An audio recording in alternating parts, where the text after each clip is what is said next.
Okay, this is the 2019 paper 2, question 6 on the topic of circles. So they first tell you a tangent to the circle at point 5, 5 passes through the origin. Okay, let me first draw this out graphically.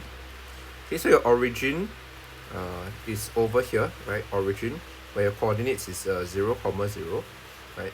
And we have a line that goes up all the way to 5, 5, right? Maybe 5, 5 is here. Right, so this is just a rough sketch, and we have a circle that comes here, right? So the circle looks something like this. We don't know how it really looks like. We don't know if it crosses the x-axis. We don't really know where's the center, but graphically it should look like this.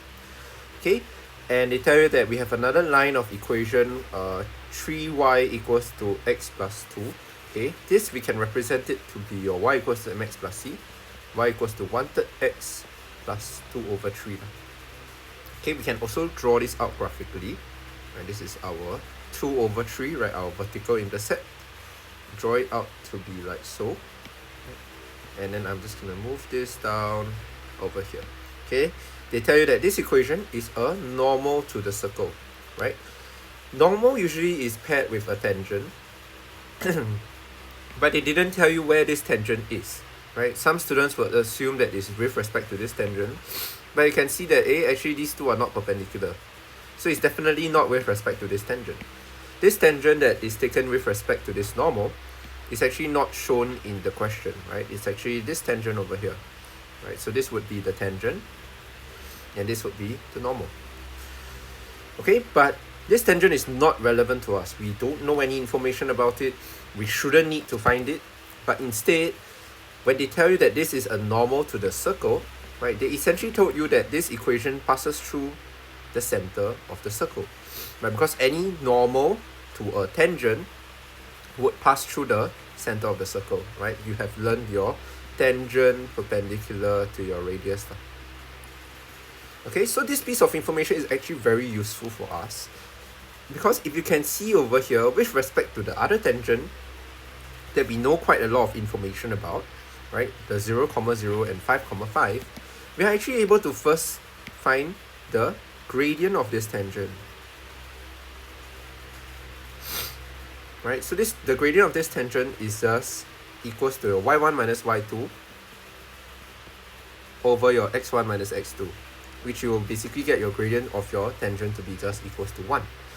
And this gradient of the tangent is with respect to the center of the circle, has a normal that is going through this dotted line as shown, right? And so with the gradient of my tangent, I can actually find the gradient of my normal here as well. Right, so the gradient of the normal would just be using your m1 times m2 formula, and it equals to -1. And since m1 is equals to 1, right, we can just simply tell them that m2 is equals to -1 over 1, you get it to be -1. So the gradient of my normal would be -1. And with the gradient of my normal, I actually can find the equation of my normal. Right? Because why?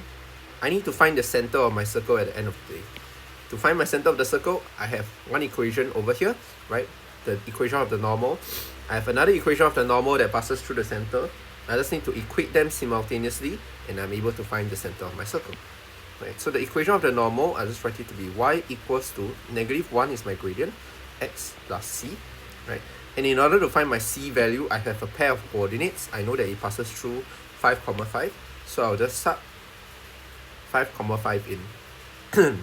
And I get it to be 5 equals to -5 plus c, and your c value, you will get it to be equals to 10. So from here, we have our equation of our normal, y equals to -x plus 10. This is my one equation. I have a second equation as we have plotted over here, right, which is up here as well, my second equation. So I just need to do it simultaneously, right, and I equate equation 1 equals to equation 2, because they're both already y. So -x plus 10 is equals to 1/3 x plus 2/3, right? And I just need to solve for my x value, right? 4/3x is also equals to 9, 1/3. Okay, press this on your calculator. right, divided by 4 over 3, you get your x value to be equals to 7. Once I know that my x value is equals to 7, I can easily find my y value, right? Because I can just do it simultaneously. Negative 7 plus 10, I get my y value to be equals to 3. Right? This actually is my center of my circle, 7, 3. So I just solve for it simultaneously, 7, 3.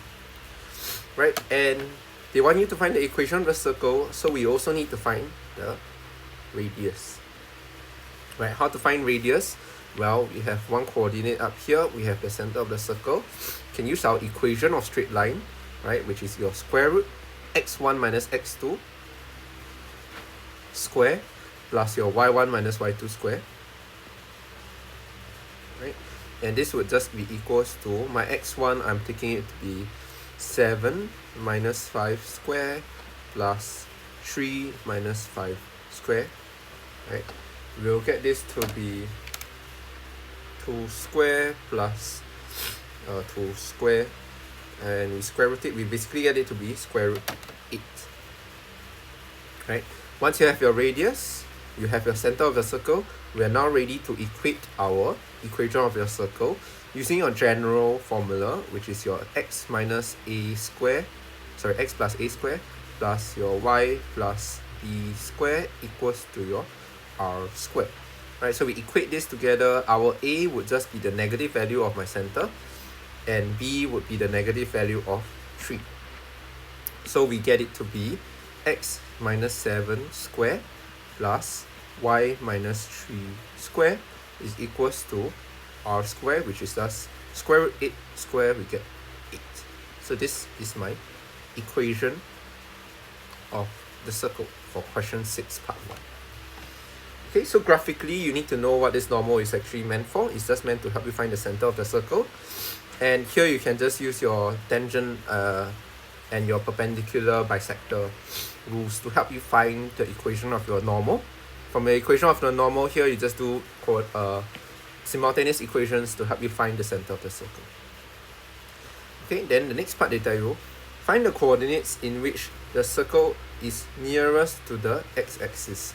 Okay, for this to happen, we need to know that our circle, regardless whether or not it touches the x-axis, okay, this we still don't know, right? There's going to be a distance that is closest to our x-axis, right?